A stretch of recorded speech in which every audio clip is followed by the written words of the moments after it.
Ce matin, en accompagnant ma fille à l'école, forcément on discute un petit peu, et elle me dit « Maman, j'ai pas le moral. » Tout de suite, mon petit cœur de maman fait un bond en disant « Mon Dieu, mon enfant est triste, mon enfant est malheureuse. Qu'est-ce que j'ai fait ?» Ou pas fait d'ailleurs. Comment est-ce que je peux l'aider? Parce que disons-le, nous, les parents, on a du mal à supporter que notre enfant soit malheureux. Et bien je lui en ai profité pour lui donner une petite leçon de vie. Alors si je vous dis, la vie c'est 50-50, 50-50, ça vous parle? Il y a 2 jours, on a parlé d'optimisme. On a parlé de verre à moitié plein, de verre à moitié vide. Et en discutant avec elle sur ce sujet-là, je lui ai demandé mais c'est quoi le contraire de l'optimisme? Et en fait, elle connaissait pas le mot, le pessimisme. Quelle belle chose, l'innocence de l'enfance. Et donc ce matin, sur le chemin de l'école, elle me dit « Maman, j'ai pas le moral. » Je souffle intérieurement. Et si mon instinct me dit « Ah, il faut que je trouve quelque chose, vas-y, fais-moi un sourire, fais que je me sente mieux, moins coupable. » Sauf que non, en fait, c'est pas la responsabilité que je me suis donnée. J'ai pas envie que ma fille pense qu'il faut toujours être heureuse. Parce que c'est un peu ce qu'on nous dit quand même, hein. Il faudrait toujours être heureux, toujours être au top, toujours avoir l'air bien. Et d'ailleurs, ça me fait penser que ce soir, je lui parlerai d'une chanson d'Angèle. Elle adore Angèle, Tout oublié. Et dans les paroles, elle dit « Le spleen n'est plus à la mode, c'est pas compliqué d'être heureux. » Alors, est-ce que c'est compliqué d'être heureux? Ben non. Si on considère, ou si on est d'accord sur le fait que nos émotions sont créées par ce qu'on pense, il suffit de penser « bonheur » pour vivre le bonheur. Mais quand on y pense, qu'est-ce qui fait qu'on apprécie le bonheur? Eh bien, tout simplement, c'est que le malheur existe. Une chose n'est appréciable que si son opposé existe. On reconnaît le jour parce qu'on connaît la nuit. Avec le bonheur, c'est pareil. On apprécie le bonheur parce que le malheur existe. Si on n'a jamais connu le malheur, on ne peut pas réellement apprécier et comprendre le bonheur. L'utilité du malheur, elle est de faire exister le bonheur.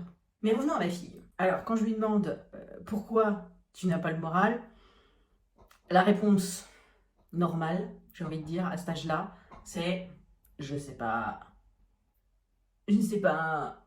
Vous vous doutez bien que je ne me suis pas arrêtée là et que je lui ai dit « Ma cocotte, dépenser, on en a 60 000 par jour, donc ce n'est pas possible que tu n'en aies pas chopé quelques-unes. » Alors j'ai tenté une autre approche, passant par des thématiques, et puis des thématiques plutôt plaisantes. Donc je lui ai demandé, par exemple, la première question évidente par rapport à ma fille, quand on la connaît, c'est « Bon, quand tu penses à l'équitation, qu'est-ce que tu as dans ta tête ?»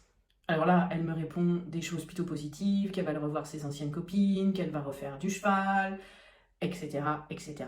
Et après, je continue avec d'autres questions. Qu'est-ce que tu as dans la tête quand tu penses à la maison dans laquelle on a emménagé? Quand tu penses à ton chat? Quand tu penses à ton père? Quand tu penses au collège? Attention, là, on se rapproche. Quand tu penses à ton prof principal? Quand tu penses à ta prof de dessin? Alors dans toutes ces questions liées à l'école, parce que je sais que le changement lié à la rentrée au collège prend beaucoup de place dans sa tête, il y a des choses qui sortent, qui sont plutôt positives. Des pensées du genre « je vais retrouver ma copine Jasmine et les autres ». Il y a des choses intéressantes dans certains cours. Et là, c'est mon grand moment, je lui sors ma puce dans la vie, c'est 50-50, 50-50, 50% de bien, 50% de pas bien. Parce qu'au cas où tu aurais oublié, nous ne vivons pas dans un monde de licornes et de bisounours. Sinon, ton chat, il ferait pas des crottes, il ferait des cupcakes arc-en-ciel. À cet âge-là, ça fait marrer plus qu'autre chose. Donc, le message est passé que tout n'est pas rose dans la vie. Et donc, je lui rappelle, sur la conversation qu'on a eue l'autre jour, l'histoire de voir le verre à moitié plein ou le verre à moitié vide. Que dans la journée qui arrive, elle a des choses qui sont pas forcément super motivantes, le collège, la journée longue, voilà. Et puis qu'il y a des choses beaucoup plus motivantes comme de partager des moments avec ses copines et que c'est à elle de choisir ce qu'elle veut penser et ce sur quoi elle veut mobiliser son cerveau. La première idée ici est de lui montrer, encore une fois, qu'elle est tout à fait responsable de ce qu'elle ressent. Si elle décide de ressentir du négatif, elle en a tout à fait le droit, elle peut, mais qu'elle se souvienne que c'est elle qui le choisit parce qu'elle a aussi la possibilité de focaliser son attention sur des choses positives. La deuxième idée là-dedans, et c'est pas simple pour moi non plus, c'est de se souvenir que, en tant que parent, on n'est pas responsable des émotions de nos enfants. On n'est jamais responsable des émotions des autres. Mais des fois, c'est encore plus dur à entendre de se dire qu'on n'est pas responsable des émotions de nos enfants. Et que donc, que c'est terrible. Il faut apprendre à vivre avec la possibilité que nos enfants, et c'est une possibilité, et ça arrive, et ça va arriver encore, que nos enfants ne soient pas très heureux, ne se sentent pas très bien, et que c'est la vie, c'est juste normal. Notre responsabilité de parents, elle est d'être là pour les soutenir, peut-être pour les éduquer à ressentir ces émotions aussi, mais de ne pas essayer de les cacher parce qu'elles sont toujours là. J'ai dit à ma puce, c'est comme si tu avais dans ta tête ce fameux verre.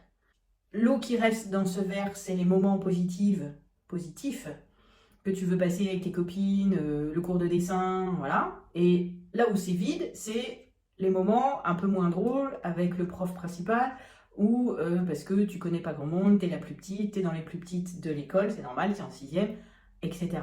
Donc moi, ce que je veux en tant que maman et que coach, parce que c'est ce que j'ai appris, et j'espère pouvoir éduquer ma fille, lui apprendre justement cette responsabilité de ses émotions, de les comprendre, de pouvoir les accepter, parce que je pense qu'en tout cas, c'est beaucoup plus la protéger et la préparer à sa vie que instinctivement vouloir la protéger de toute émotion négative comme on le voudrait. Mais c'est humain et c'est normal.